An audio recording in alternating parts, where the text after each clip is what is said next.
Assalamualaikum warahmatullahi wabarakatuh. Selamat malam teman-teman. Kembali bertemu dengan saya Risma Drapsari di mata kuliah Akuntansi Manajemen. Mohon maaf sebelumnya terjadi keterlambatan masuk ruang live ya. Dikarenakan tadi ada kendala teknis, sinyal saya kurang bagus. Tapi alhamdulillah sudah dapat kembali terhubung. Baik teman-teman. Untuk materi pada malam hari ini, kita akan membahas yang namanya biaya relevan. Dan tidak lupa saya ingatkan, teman-teman jangan lupa absen di siakat dan berkomentar di kolom live chat. Silahkan teman-teman berkomentar di kolom live chat. Nah, teman-teman jangan lupa ya, saya absen ya, sekali lagi absen ditutup sampai dengan pukul 23.59. Dan saya mohon maaf sebesar-besarnya, ternyata memang peraturan dari pihak manajemen memang jam kuliahnya memang tetap disamakan. Jadi saya mohon maaf sekali lagi apabila ada yang bertabrakan dengan ibadahnya teman-teman. Nah, nanti apabila ada teman-teman yang mau mengikuti setelah ibadah, silahkan tidak apa-apa. Yang jelas ini bisa diputar lagi, ya teman-teman ya. Oke, sebelumnya kita awali dulu pertemuan pada malam hari ini dengan berdoa. Berdoa dimulai.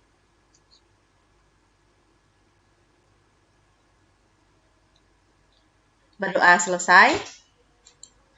Nah, teman-teman, di pertemuan ketiga pada malam hari ini kita akan membahas yang namanya biaya relevan. Nah, di sini apa itu biaya relevan? Menurut Mulyadi tahun 2001, biaya relevan adalah biaya yang masa akan datang yang diperkirakan akan berbeda atau terpengaruh oleh suatu pengambilan keputusan pemilihan di antara berbagai macam alternatif. Oleh karena itu, biaya relevan adalah relevan dengan analisis yang dilakukan dalam pengambilan keputusan tersebut. Itu yang menurut Mulyadi tahun 2001.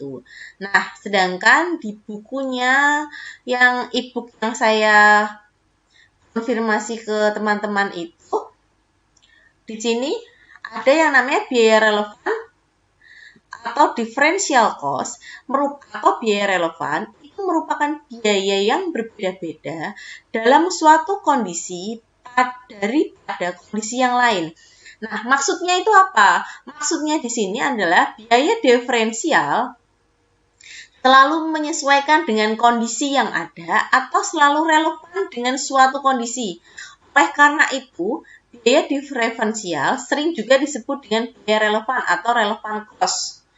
Nah, jadi untuk biaya relevan itu biayanya sesuai dengan kondisi pada saat biaya diferensial itu akan menyesuaikan.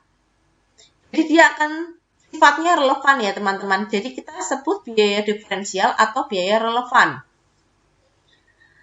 Lalu selanjutnya,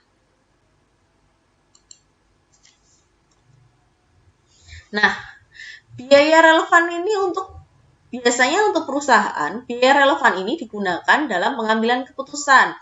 Yang pertama apa? Yang pertama adalah biaya yang harus dipertimbangkan untuk memilih alternatif.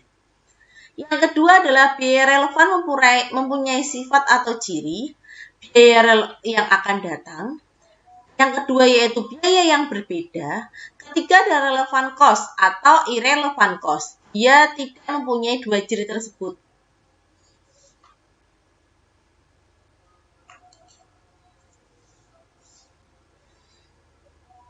Nah, Di sini kalau kita bicara akuntansi manajemen, berarti kita akan berbicara mengenai seorang manajer dalam melakukan pengambilan keputusan. Seorang manajer akan selalu mengambil keputusan yang meliputi berbagai macam hal. Nah, keputusan-keputusan tersebut bisa bertujuan untuk jangka panjang maupun untuk jangka pendek. Lalu proses pembuatan keputusan tadi juga menurut Mulyadi dalam bukunya memperlihatkan tahap-tahap. Jadi tahap-tahap pengambilan keputusan yang pertama yaitu dia akan mengidentifikasi dan mendefinisikan persoalan atau permasalahan. Yang kedua, dia akan mengidentifikasi berbagai alternatif yang memungkinkan untuk menyelesaikan masalah tersebut. Yang ketiga, dia akan mengidentifikasi manfaat dan pengorbanan apa yang dilakukan dalam setiap alternatif. Yang keempat adalah mengklasifikasikan manfaat dan biaya tersebut ke dalam kelompok manfaat relevan. Lalu yang kelima, dia akan mengumpulkan data pendukung tentang seluruh biaya dan manfaat yang relevan. Yang keenam adalah jumlah seluruh biaya relevan dan manfaat yang relevan untuk setiap alternatif. Lalu selanjutnya yang ketujuh adalah pilihan alternatif terbaik, yaitu alternatif yang menghasilkan manfaat terbesar dan pengorbanan. Atau pengorbanan di sini adalah kita sebut biaya ya, biayanya yang terkecil. Jadi manajer itu dia akan mempertimbangkan manfaatnya besar, namun biayanya yang harus dia keluarkan adalah kecil karena itu dia akan menekan budget atau cost-nya. Teman-teman, mohon maaf saya izin sebentar, ada azan.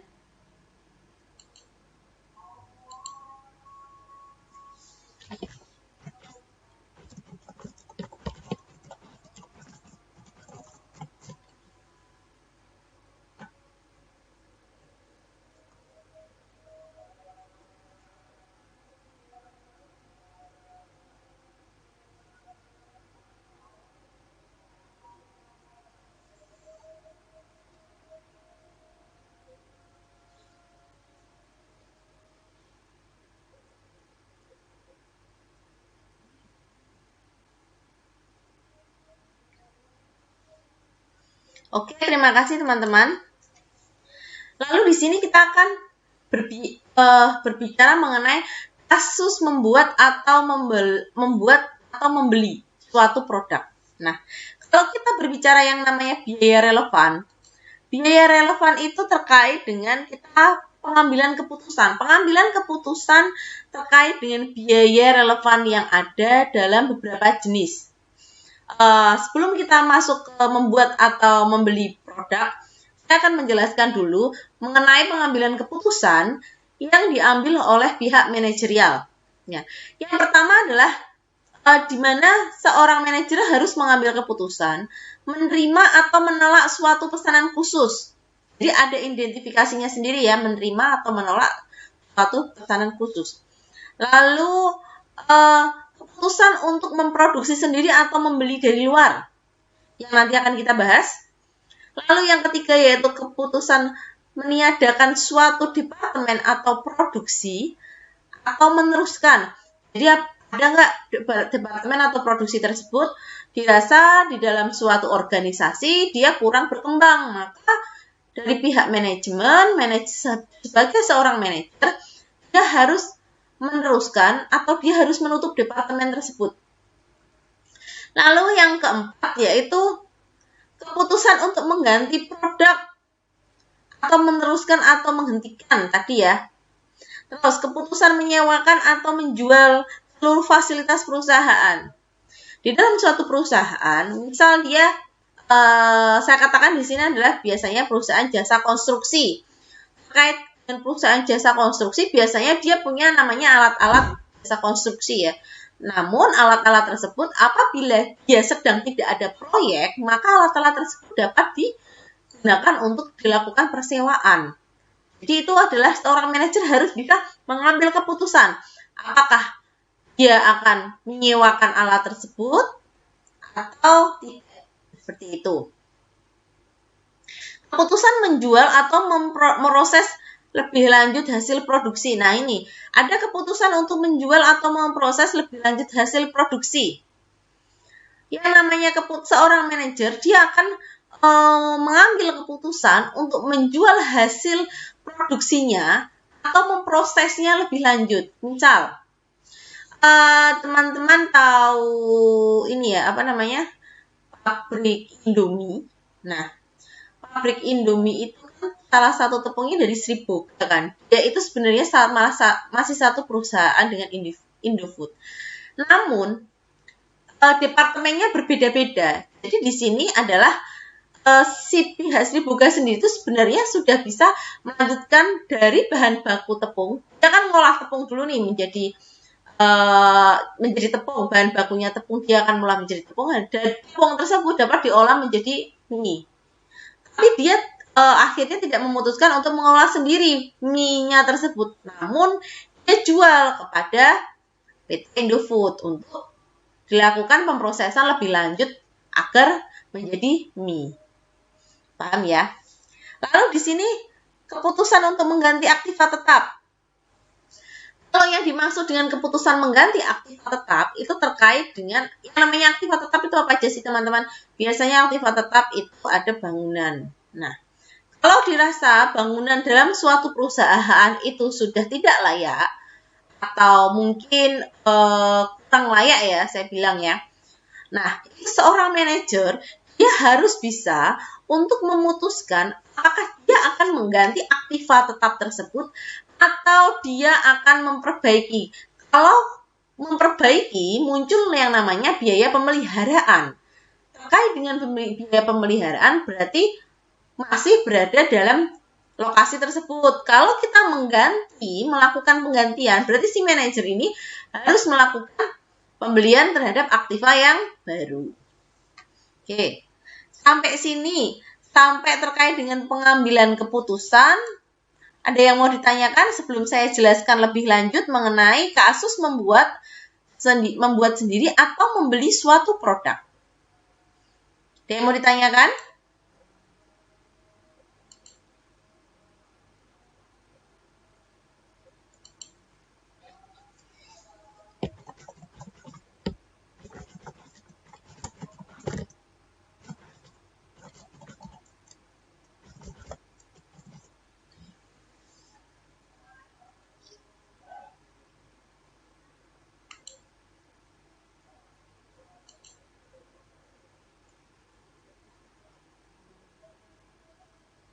Oke, sebentar. Baik.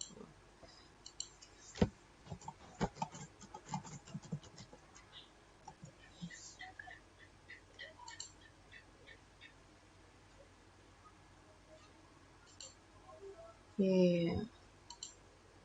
Bentar ya teman-teman ya. Ada yang belum bisa absen, ternyata belum bisa masuk. Bentar, linknya.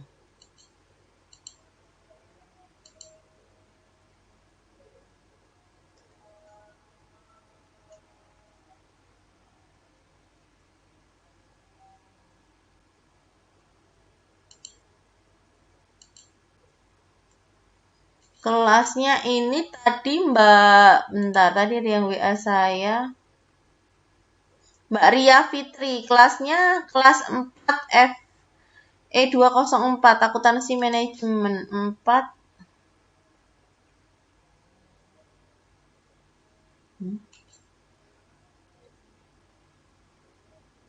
4 FE.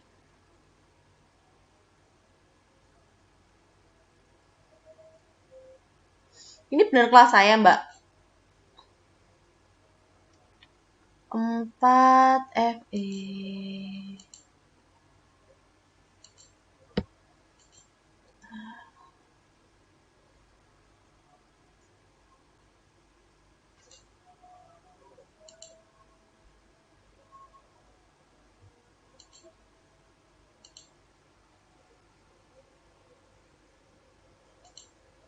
Ini kelasnya bentar ya.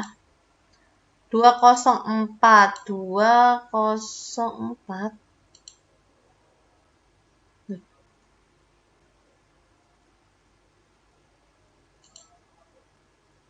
Loh, ini udah bisa masuk kok 204.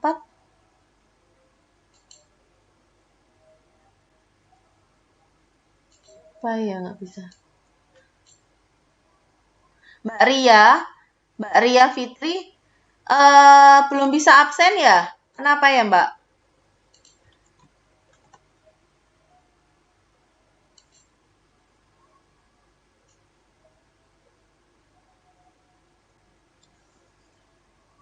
Mbak Ria, coba Mbak dicek lagi Mbak. Itu Mbak, udah bisa absen belum ya buat Mbak Ria?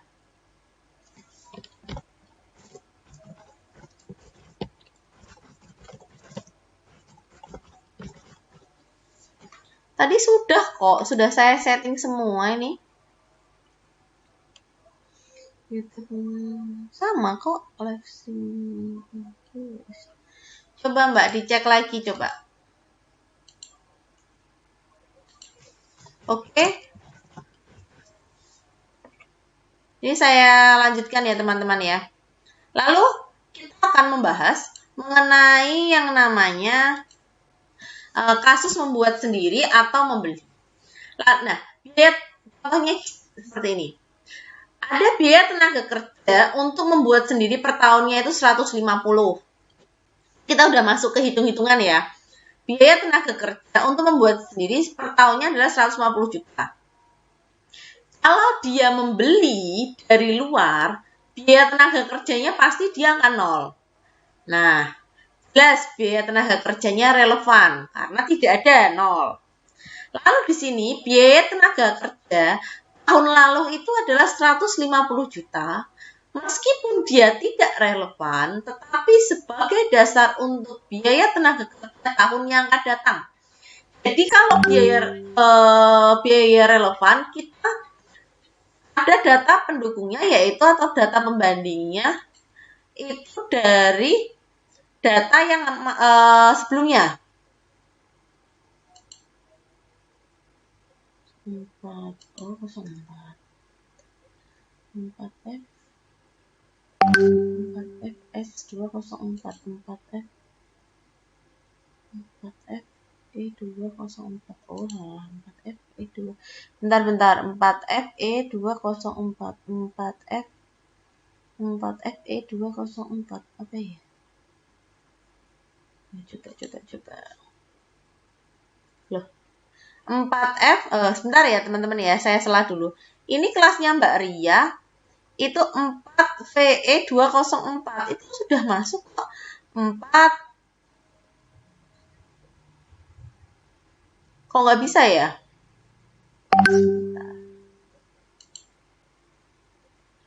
4VE 204 loh, sudah bisa kok Mbak.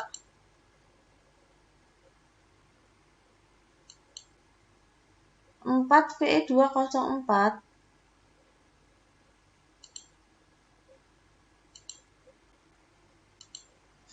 Coba saya tanyakan dulu ya, ini apa sih akadnya, ada gangguan atau gimana ini?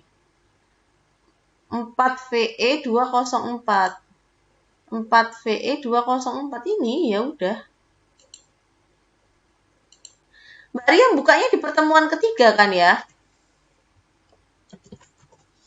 Ini coba nih.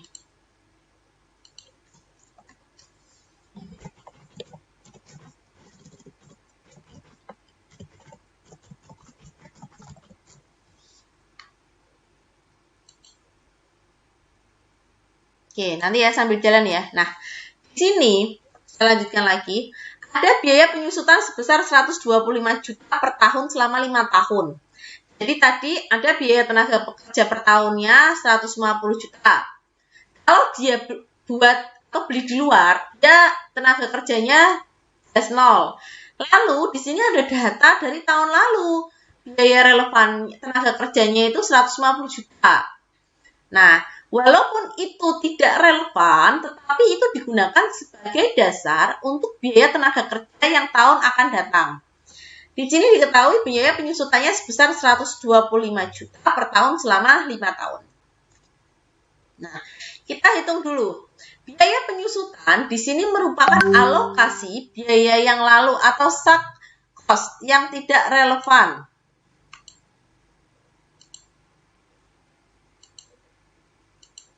Nah, biaya yang akan datang tetapi tidak relevan. Di sini terkait dengan biaya sewa pabrik. Di situ kita ada biaya sewa pabriknya adalah 120 juta. Yaitu dialokasikan departemen produksinya 12 juta. Berarti apakah ini relevan untuk keputusan membeli atau membuat sendiri? Nah, karena di sini teman-teman ada biaya sewa, ini harus sudah dibayar, maka apapun yang dipilih sewa itu sudah harus dibayar. Yuk kita lihat untuk perhitungannya. Nah, ini ya, dari contoh kasus tadi, biaya tenaga kerja yang merupakan biaya relevan nih. Yang pertama, jenis biayanya tenaga kerja. Dia kalau buat sendiri, itu ada biaya tenaga kerjanya 150 juta. Kalau beli, berarti berapa? 0, kan tidak ada biaya tenaga kerjanya. Diferensialnya adalah 150 juta. Karena 150 juta dikurangi 0 adalah 150 juta. Nah, di sini ada penyusutan. 125 juta. Beli ya 125 juta. Diferensiasinya adalah 0. Terus tadi ada alokasi biaya sewa ya. Alokasi biaya sewanya adalah 12 juta. Berarti sendiri dia 12 juta. Kalau dia beli, dia juga 12 juta. Diferensialnya adalah 0. Lalu teman-teman jumlahkan. 150 ditambah 125 tambah 12. Totalnya 287. Yang untuk buat sendiri. Kalau untuk beli, dia 137 juta. Diferensiasinya totalnya adalah 150 juta. Lalu, jika suatu alternatif menghasilkan manfaat yang berbeda, maka manfaat ini relevan dimasukkan ke dalam analisis. Nih ya teman-teman, dapat 150, dapat 125, dapat 12 juta itu dari contoh soalnya tadi. Nih ya. Nih ya contohnya ya, yang ada di slide 4. Nih, kita lanjut. Nah, nih. Jika suatu alternatif menghasilkan manfaat yang berbeda, maka manfaat ini relevan dimasukkan ke dalam analisis. Ya, ini harus dimasukkan ke dalam analisis.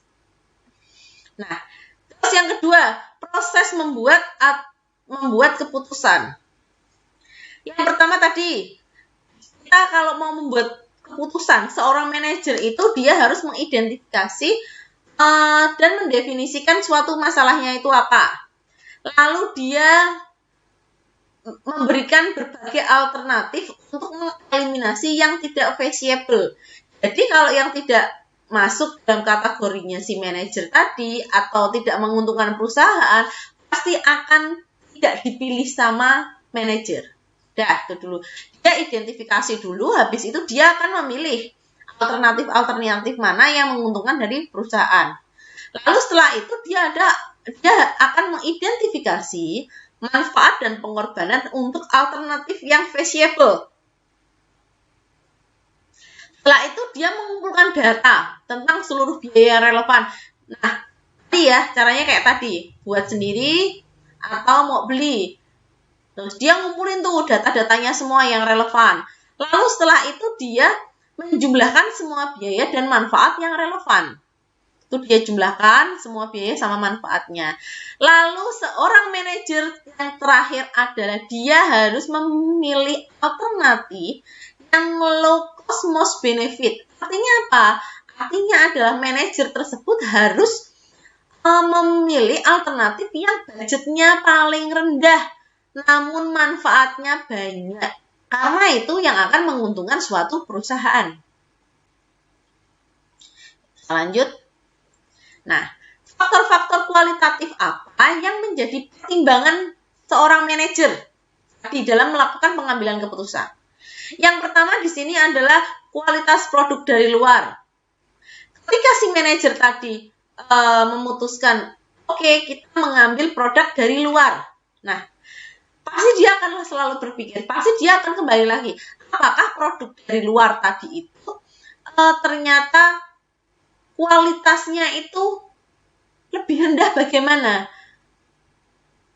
Nah, si manajer pasti akan berpikir, kalau produk yang dari luar itu kualitasnya rendah, bagaimana nanti? Berarti kan kualitas produk yang saya bikin nanti juga akan rendah.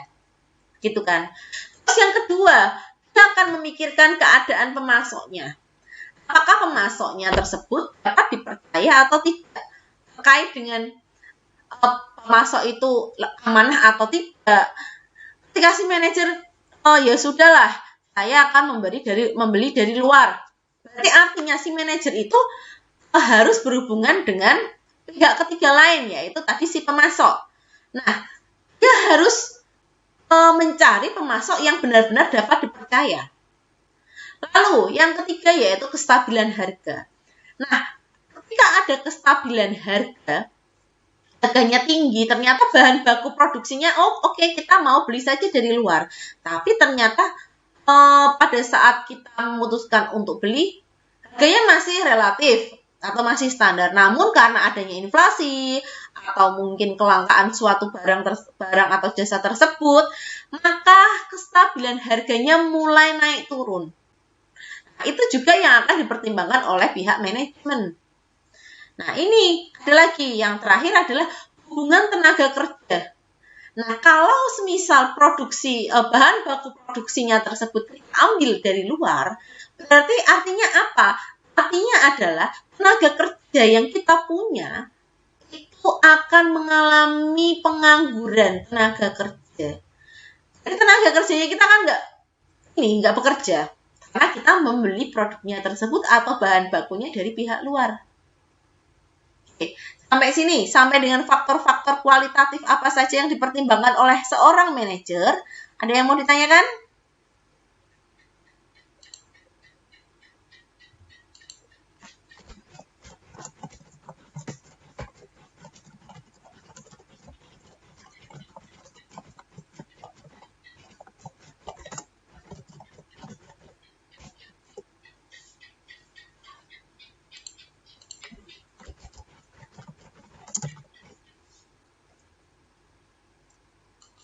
Oke, yuk saya lanjutkan ya kalau belum ada.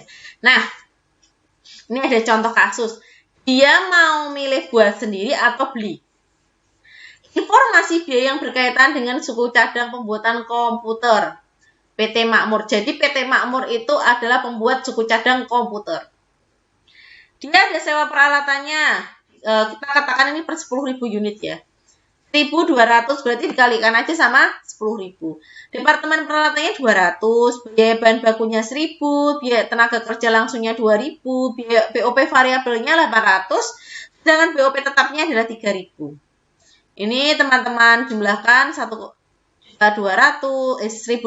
tambah 200 tambah 1.000 tambah 2.000 tambah 800 tambah 3.000 totalnya 8.200. Lalu yang pengalinya di 10.000 unit, teman-teman tambahkan, jadinya 82.000. Menurut data tadi, ada informasi-informasi lainnya. Yang pertama, peralatan yang disewa dapat dikembalikan dengan biaya selama pemakaian. Selanjutnya, bahan baku yang sudah dibeli untuk komponen 6.000 seharga 6 juta tidak bisa dipergunakan untuk keperluan lain. Lalu ada lagi BOP yang dibebankan 4.000 per 10.000 biaya tenaga kerja langsung. Ada jumlah BOP tetap untuk seluruh pabrik adalah 1 juta. Lalu ada alokasi untuk produksi. Terus dengan luas pabriknya 200 meter persegi. Nah, kita cari dulu BOP tetap yang dibebankan. BOP tetap yang dibebankan tadi adalah 6.000 dibagi dengan 200.000. Bentar. Dapat 6.000 dikali dengan, nah ini kan 6.000. Ini ya, BOP-nya dikali dengan 200.000.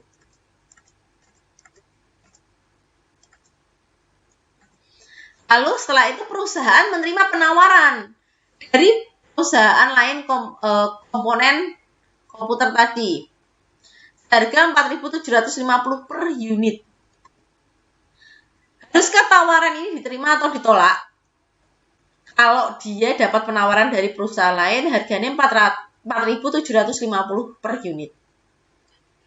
Nih, Coba peralatan tadi, kita buatnya tadi ya, membuat, membeli, terus diferensiasinya tadi berapa? Diferensiasinya atau selisihnya tadi berapa? Coba peralatan 12 juta. Kalau kita buat, beli ini 0, selisihnya 12 juta. Bahan bakunya 4 juta. Kalau kita buat, kalau membeli berarti kita kan nggak ngeluarin biaya bahan baku. Biaya tenaga kerjanya 20 juta. Kalau beli berarti kita nggak ada biaya tenaga kerjanya. Biaya overhead pabriknya 8 juta. Berarti kalau beli kita nggak ada BOP-nya kan? Harga belinya adalah 4.750. Dapat 47.500 dapat dari mana? Dapat dari 4.750 dikalikan dengan ini ya, soalnya tadi 10.000 di slide sebelumnya tadi ya. Terus totalnya, total kalau mau buat sendiri itu cuma 44 juta. Kalau beli itu yang biaya yang kita keluarkan adalah 47.500. Kita ada selisih harga sebesar 3,5 juta apabila kita membuat sendiri.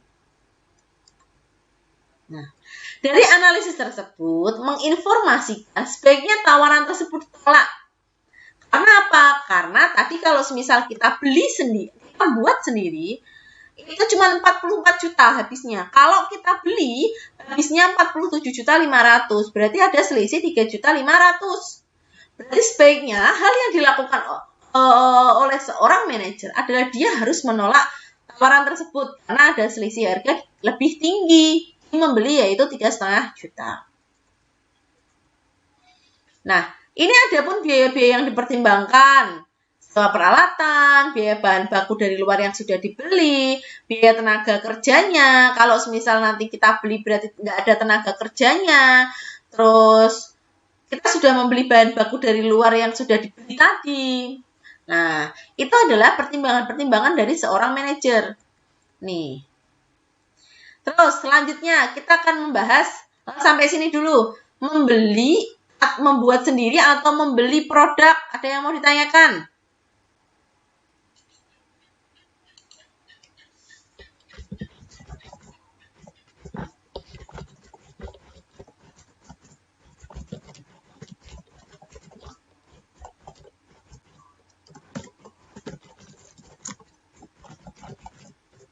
Ya, ada yang mau ditanyakan sampai sini?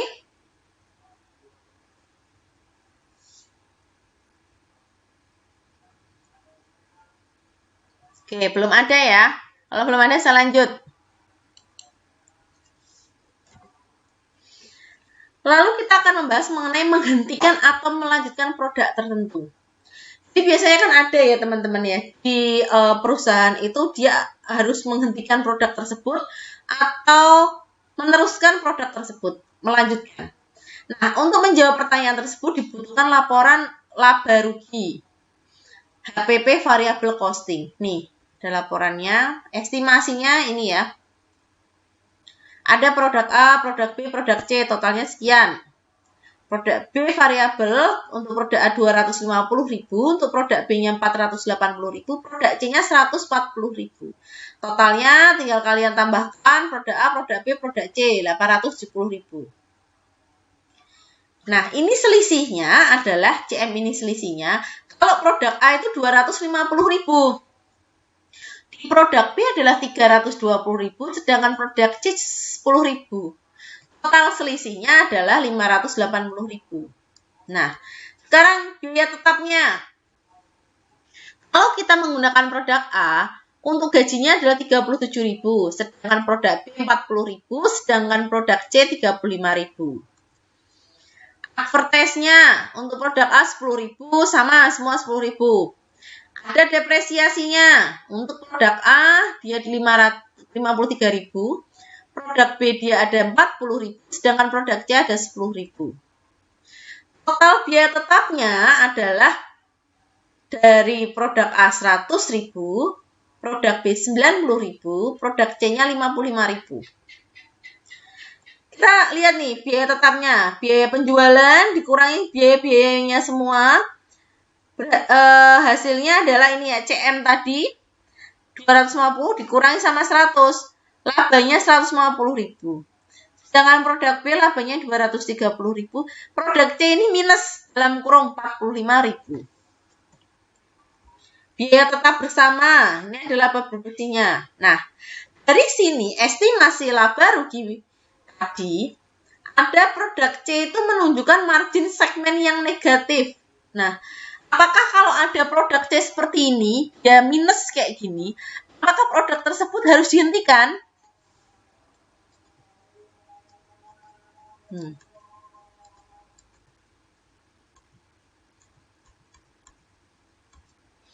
Nah, kalau kayak gini apa? Produknya apakah harus dihentikan?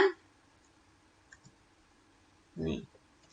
Berdasarkan riset pemasaran, kalau produk C dihentikan, dia akan mempunyai efek komplementer, yaitu produk A-nya akan berturun 10%, sedangkan produk B-nya berturun 8%. Nah, orang manajer tadi kan ada produknya itu minus. Tapi kalau produk C itu dihentikan, produk A-nya turun 10%, produk B-nya 8%.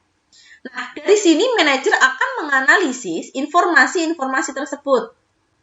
Menghentikan, membuat, dan selisih. Nih, lihat ya. Penjualannya berarti 1.450 atau 1.450.000. Kalau dia hentikan, dia jadi 1.186 juta. 1.186.000. Ini selisihnya. Nah, dia ada biaya variabelnya.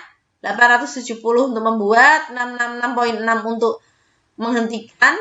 Nah, ini ada PM itu penjualan dikurangi biaya variabelnya tadi, seperti tadi yang hitungnya ya. Ada 580. Menghentikan ada 519.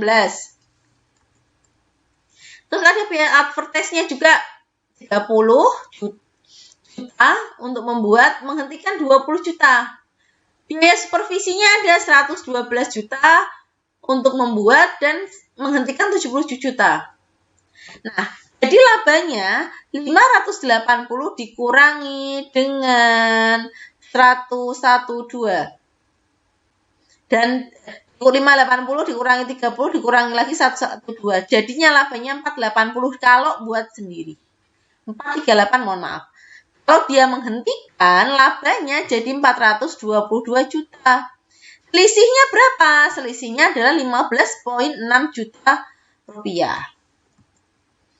Nah, berarti keputusan untuk menghentikan produk C itu tidak tepat karena apabila tadi ya si produk C tadi yang minus atau yang negatif tadi diberhentikan, maka laba dari perusahaan tersebut akan berkurang sebesar 15,6 juta atau 15.600.000.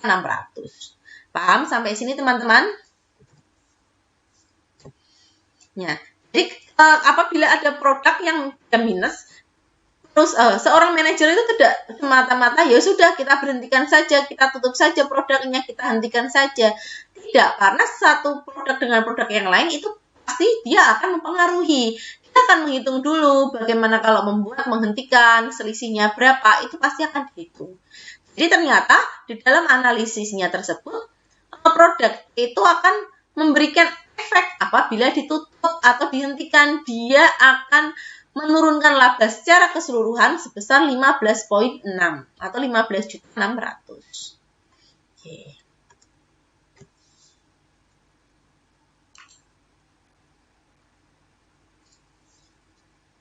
Selanjutnya,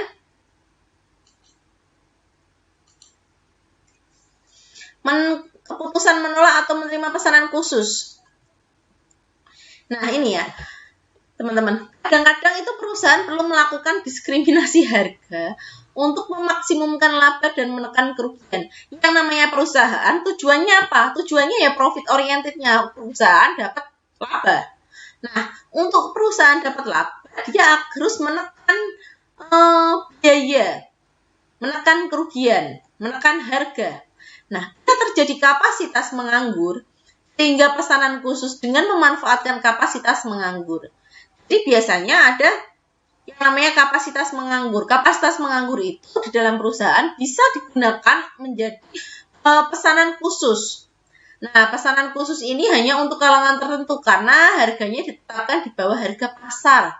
Jadi yang namanya pesanan khusus, misal pesanan rata-ratanya harganya 10.000, ini bisa 9.800. Seperti itu ya. Nah, pesanan ini juga dibatasi. Kenapa pesanan khusus itu dibatasi? Karena apabila pesanan khusus yang harganya tadi di bawah harga pasar, dia beredar di pasar, maka stabilisasian harga pasar tersebut akan berubah. Dia akan merusak harga pasar regulernya itu berapa. Contoh kasusnya ini. PT Pandanaran mempunyai kapasitas produksi 5 juta unit per tahun. Nah, di tahun 2005, dia memproduksi 4 juta dengan harga jualnya 20.000. Biaya per unit dirinci sebagai berikut. Nih ya. Biaya variabel itu ada biaya produksinya 14.500, komisinya 200 ya. Biaya pengirimannya 300. Terus ada biaya tetapnya, biaya produknya 900, biaya pengiriman 70, total dari biaya variabel dan biaya tetap itu adalah 15.970. Nih ya. Nah, perusahaan itu akan menerima pesanan khusus sebanyak 500.000 unit, harganya 15.500. Kita cek dulu tadi, harganya berapa? 15.970. Harga pasarnya segini ya. Tapi karena ada pesanan khusus, harganya cuma 15.500. Selain itu, pemesan sanggup membayar biaya pengiriman, tidak ada komisi karena terjadinya secara langsung. Nih, apakah keputusan tersebut harus diterima atau ditolak? Yuk, kita bahas. Analisis ini dilakukan dengan membandingkan antara tambahan pendapatan dan tambahan biaya untuk menghasilkan pesanan khusus. Dalam hal ini, biaya yang diperhitungkan adalah biaya variabel saja. Nih ya, kalau pesanan khusus, biaya yang diperhitungkan cuma biaya variabel, berarti biaya tetapnya nih. Biaya variabel yang tidak diperhitungkan, komisi dan pengiriman. Nih ya. Biaya tetap sepenuhnya diabaikan. Berarti yang diperhatikan dalam pesanan khusus dia hanya biaya variabel. Oke. Ini ada tambahan pendapatan 500.000 dikali 15.500 dapat 7.750.000. Tambahan biayanya cuma biaya variabel aja ya. Tadi nih tambahan labanya 500. Nah, ini harganya 15.000 dikali 14.500. Harganya 7.250.000. Berarti dia tambahan labanya ada 500 juta rupiah. Nah, kesimpulan pesanan khusus tersebut diterima karena dia menghasilkan laba di sini 500 juta. Iya. Itu yang namanya. Nah, bagaimana kalau ada biaya komisi pengiriman ditanggung penjual? Yuk, kita lihat nih. Saya biasanya kalau ada biaya pengiriman sama ini tanggung penjual, berarti kalian tinggal kurangi aja. Yang laba tadi dikurangi sama biaya komisi sama biaya pengiriman. Nih, kita lanjutkan. Sampai di sini memproduksi pesanan khusus, ada yang mau ditanyakan?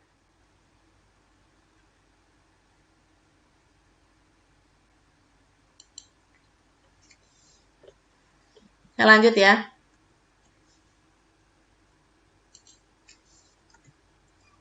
Ini, keputusan menjual atau memproses lebih lanjut suatu produk. Keputusan ini sering dihadapi oleh perusahaan yang mempunyai joint product atau produk bersama. Setelah titik pemisahan atau split off, masing-masing produk akan diolah secara individu. Jadi ada produk A dan produk B. Yaitu untuk produknya itu dihasilkannya sama-sama. Untuk proses produksinya dihasilkan sama-sama. Tapi setelah ada titik pemisahan, dia diproses sendiri-sendiri oleh Departemen A dan oleh Departemen B. Nah, pada saat titik pemisah produk dapat dijual, sehingga keputusannya akan dijual atau diproses setelah split off. Nah, si manajer itu bisanya menghitung dia mau dijual apa diproses lagi itu setelah adanya split off. Nah, ini contoh ya.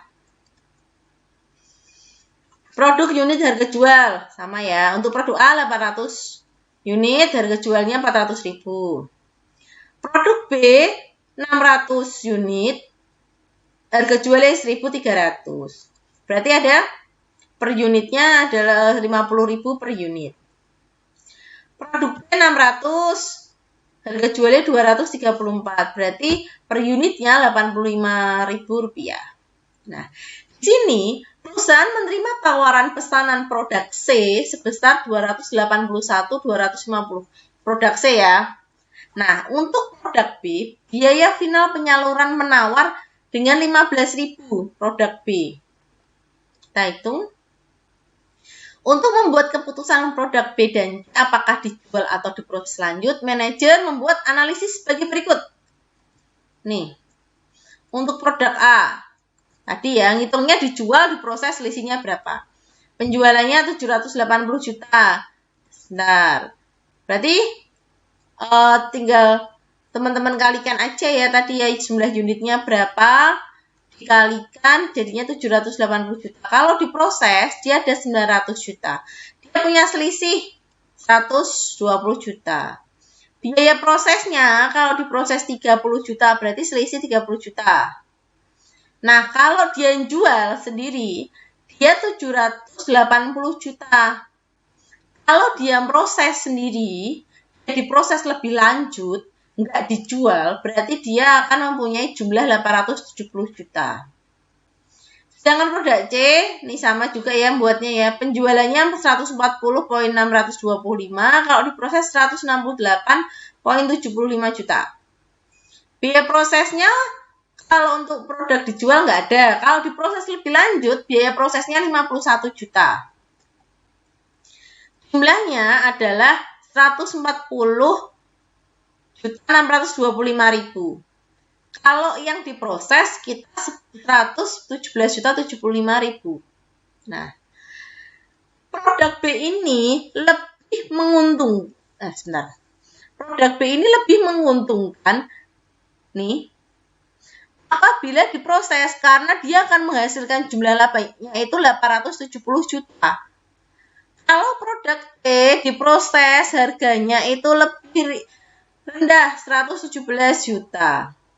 Jadi produk B, analisis dari seorang manajer, dia harus mengambil proses lebih lanjut.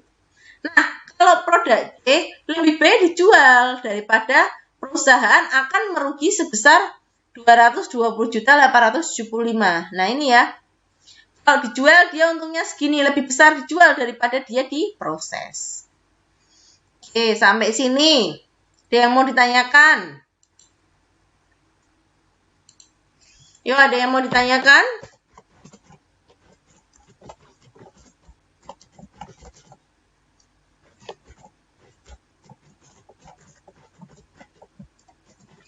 Ada yang mau ditanyakan sebelum saya akhiri?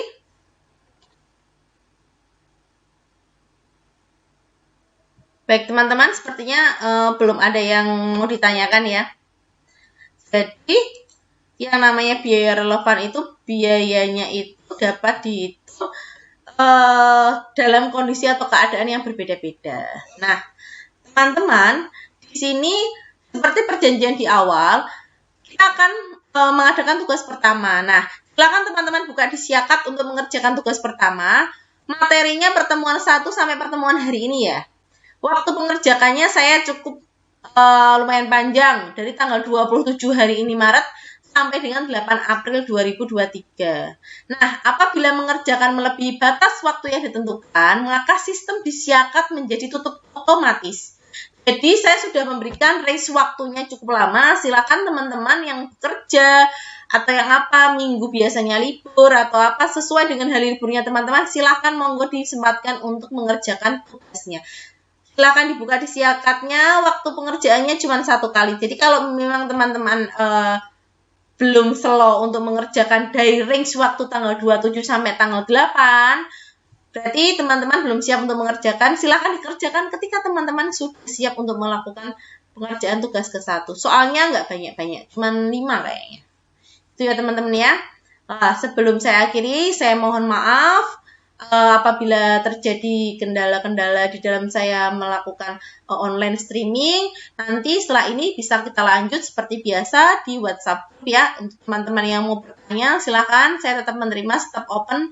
Dan jangan lupa absen disiakan. Terima kasih, selamat malam, selamat menjalankan ibadah puasa. Wassalamualaikum warahmatullahi wabarakatuh.